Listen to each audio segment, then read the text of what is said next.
Welcome to Cartoonist Kayfabe. My name is Ed Piskor. I'm Jim Rugg. Going to be looking at the next round of Red Room comic covers, but first, got to let you guys know that we have a Patreon, and our biggest supporters get to watch us record these videos live, and the King Kayfabers get all the videos before anybody else, thus completely mitigating the Kayfabe effect, and they get hold of some pretty rare books before anybody else gets the opportunity to. But the videos are brought to you by the books that we make. We are working Cartoonist, and before your very eyes, man, you're looking at Street Angel Princess of Poverty coming to you within the next couple of months. It's going to be the perfect companion piece to Street Angel Deadliest Girl Alive, and will comprise of the rest of the Street Angel comics that exist to this very day. You got to have both to have all the Street Angel comics. Jimmy has Hulk Grand Design out in the wild. Plain Jane's is another comic book that Jim has out there right now. I have the Hip Hop Family Tree Omnibus coming to you in 2023. 500 plus pages of Hip Hop Family Tree comics. 140 of those pages are completely new for the collections. You do not see these pieces of art in the first 4 volumes of Hip Hop Family Tree. There are 3 volumes of X-Men Grand Design out there, 2 volumes of Red Room, and WYSIWYG is out there, and we are out now promoting Red Room Crypto Killers issue number 1. Your store can order these right now today. You're looking at my cover for the newsstand edition right here, and this is what the color version of that cover looks like. I like to keep the art pretty black and white. You see that the original art is missing the duotone layer, which I end up doing in the computer. People ask, is it done digitally? And it is, but the source material is an actual piece of duotone paper. Our guy is a cannibal. You see his dinner materials, man. It's dim sum or something, you know, a bunch of little finger foods. And loosely based on the BTK killer, you could find photographs of the BTK, some of the most eerie photographs of Dennis Rader, the BTK killer, is when he ties himself up and puts on a wig and a dress and things, you know, Halloween masks and stuff. What are you inking that with, Ed? It's all marker, man. It's all Copic fine liner. In fact, it's the same kind of Copic fine liner that we'll see Peach Momoko inking in quite short order. But when it comes to the Red Room comics, you know what? Let me just take a look at one other variant real quick. This is one that I just recently put together. It's the Eddie P variant. I like to do 2 covers per volume.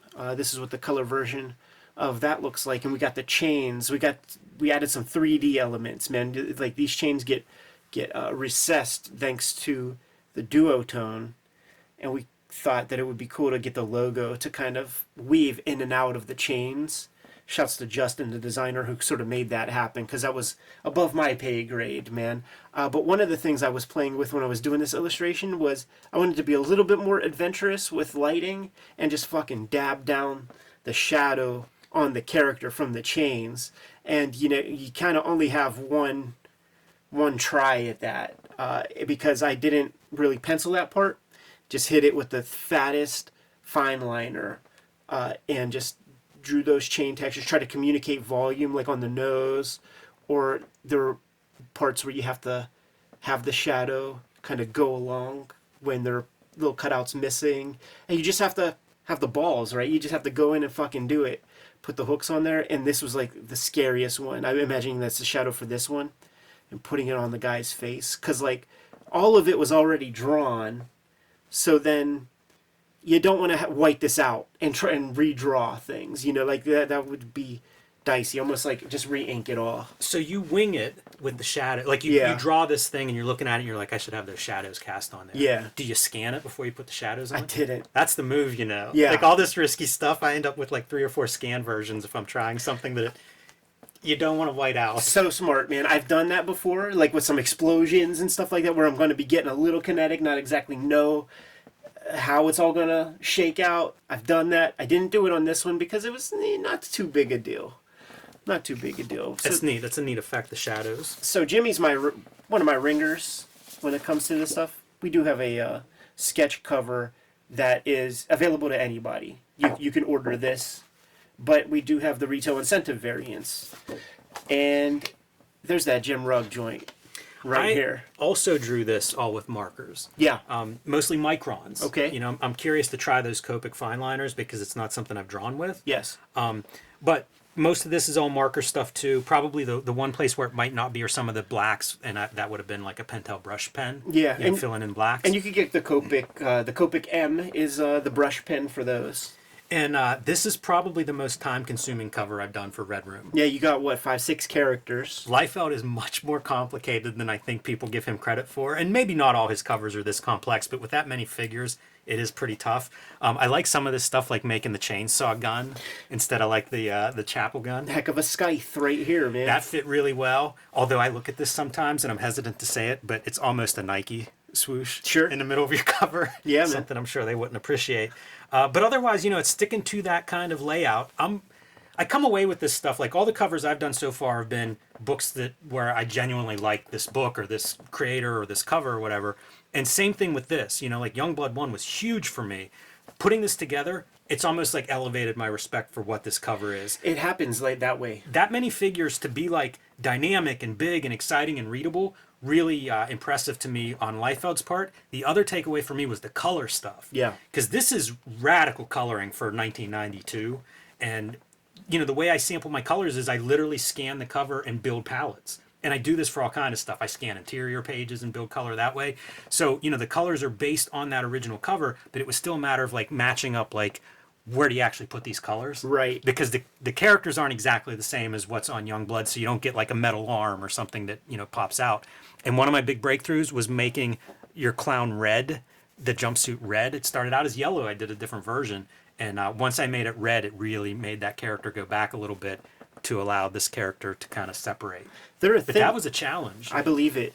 There are things you do, like this Brian Murray type color, where it's practical hand, and you have the highlights and stuff, which is pitch perfect to the original color. Is that just you on the Wacom kind of drawing these dabs in there? I do that coloring. All that coloring was done on the Wacom. That's exactly how I did it. It makes me wonder how they did it. Like, right. Were they like... Wacom's existed. Wacom's existed. Yeah, I guess they were digital coloring, but it's such early days of digital coloring. Like it's surprising to me that, in a weird way, like I'm doing the same thing now, right? 30 years later. And by soft, the edges are soft. Yeah, the edges, right? Yeah, It'd be like these circles. A airbrush tool, probably. You know, back in the day, if they even went that far. The other super noteworthy piece is this is that era of Rob Liefeld inking where there would be these like ink dabs. From like a marker, you know, he's not using dip pens necessarily on certain pieces, but like a dab like that is that drawn or is that natural? Because I see some other ones that might be just a consequence of the marker kind of bleeding a little bit, but some of them might be drawn. Like, is that drawn or is that just a flick? Did you... I'll be honest, I can't remember to the point of saying exactly, but the dabs are something I'm conscious of all the way back to 1992. Because I was copying Liefeld art back in the day, and I've said it before, that Comic Scene magazine that had Youngblood art in it, and had black and white line art Youngblood art, I would notice that. Right. Because I was trying to figure out, like, what tools do they use, how do they do this, and so I was very conscious of that. Like, you do see a lot of those, if you look for them, a lot of those, like, heavy, the marker spot, the little bit of bleed where you held it on there, or you put the pen down there. And those are all, to some extent, intentional. Because you can make that line without having that mark. Yes. But I know those marks are on a bunch of that old stuff. Absolutely. And so, like, I wanted to have that mark in there because it's something I remember recognizing 30 years ago. The amount of times you see Shaft's hair being used in various places, magnifique. You know, you're doing an impression, right? This is the equivalent of a comedian doing an impression of somebody. What are the ticks that you can do? Curly hair is something that is hard to find in Rob Liefeld work. Like, I would go through those Youngbloods, the first couple of them, forward and backwards, looking for, like, how do I get this or that texture? And it's like, you got to work with what's in there if you want it to look like Liefeld. And that is the, you know, that is the texture that you would see on Shaft's hair. And then it's like, apply it to all of these things, all the furry parts of the costumes and stuff. And just try to do the best you can to approximate it. Jimmy is my consistent ringer. Fresh covers every single issue. And for the issue ones of each miniseries, Peach Momoko would show up bat and clean up. I wanted to unveil the Peach Momoko cover for this round of Red Room comics. Here it is in all its glory. And when she sent the high-res file, she gave us a little bit of dessert with that meal, man. And she sent us a 3 minute or so time-lapse video showing the actual making of this cover. And I want to show that video to you guys right now.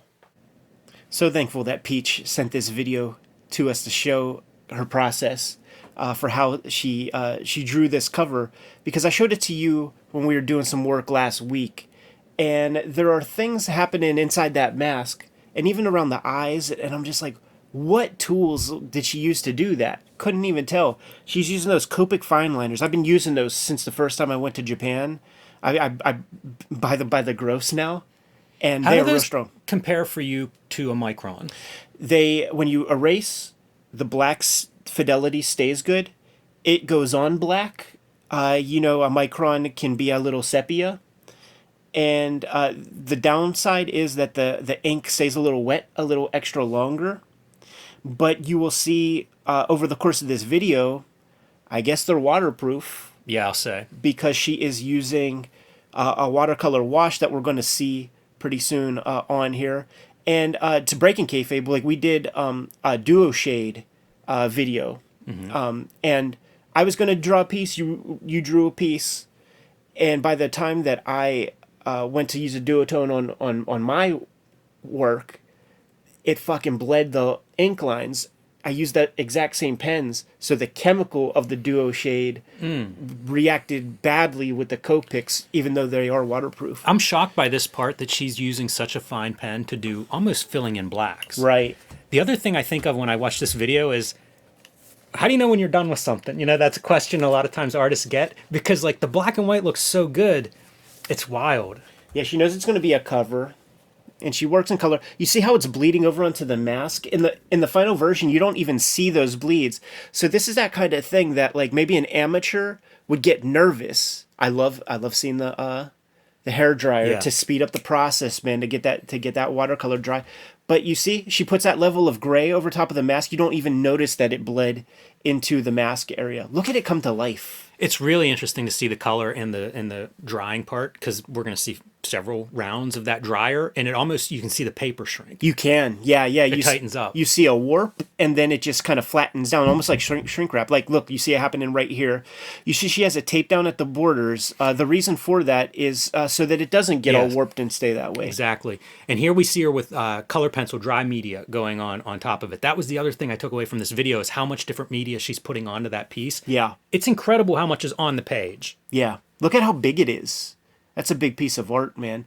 She did a piece for that at Sushi Kaneko art show. And then she's going another round with the pen over top, hitting it with some white highlights. Multiple white media, too. Like here we have a white pencil, looks like dry media, but we're going to see like there's wet white media. Yeah. Some kind of paint or white out of some sort. Dude, we saw a second of headspace, a second of thought. She was looking at the piece. Some more white highlights on. She created this really ratty, ragged fur. Doesn't it look so good? Yeah, a lot of work in that. That kind of stuff is hard. We often talk about that. Organic piles of things can be difficult, especially when the rest of it's so precise. Those white highlights, now she's adding the color to them to give them like the round studs. I think that stuff's really sharp on there. Yeah. It's just mesmerizing. I'm so thankful that she sent this video to us to give a clue into her process. Did you see her Copic had the masking tape on it to let you know that it's an old one? Oh yeah, that's one of those techniques you see a lot of artists use. So cool to see Peach in her element, drawing a fresh cover, all sorts of mixed media, and before your very eyes are the 5 flavors of Red Room Crypto Killers issue number 1. That your store can order for you right now today. The sketch cover can be ordered by anybody. The others are retail incentive variant covers. Talk to your local shop, see how you can get them, see how you can make it happen. And I want to thank everybody who has been supporting the project up to this point. I think we might be somewhere near 400,000 Red Room comics out in the universe. And I thank the Cartoonist Kayfabe audience in a very big way for making that happen. But before we get out of here, Jimmy, I want you to drop a plug on what you have coming up, and we can split. Yeah, Hulk Grand Design, The Plain Janes, and Street Angel Deadly Squirrel Live are out there and available right now. Street Angel, Princess of Poverty is my next book, coming out later this spring. You can pre-order it right now from Image Comics. Street Angel, Princess of Poverty collects all of the Street Angel comics that are not in Street Angel Deadly Squirrel Live. So no overlap between those two books, but a complete set if you get them both. And join me on patreon.com/JimRugg, where you can download out-of-print zines and mini comics, see a lot of my comics and art, and you can see what comics I am working on next. 2023 is going to be a big year for us here at Cartoonist Kayfabe. And I have a Hip Hop Family Tree collection coming out at the end of the year, but I need you to pre-order it early and heavy so that we know how many of these things to print over the next 6 months. 500 plus pages of Hip Hop Family Tree comics and art. 140 of those pages, more than 140 of those pages are not in the first 4 volumes of the Hip Hop Family Tree books, celebrating the 10-year anniversary of the comic, celebrating the 50th anniversary of hip hop. So put in your pre-orders today. When you go to the shop, talk Crypto Killers, ask them a little bit about the Hip Hop Family Tree omnibus so that they know they need to get their hands on it for the store. What else do we have out there, Jim? Subscribe to the Cartoonist Kayfabe newsletter at the links below this video. You can also find Cartoonist Kayfabe t-shirts and merch, hats, mugs, stickers, and lots more at our spread shop. That link is also under this video. Fantastic way to support the channel. Given those marching orders, we'll be on our way. Make more comics.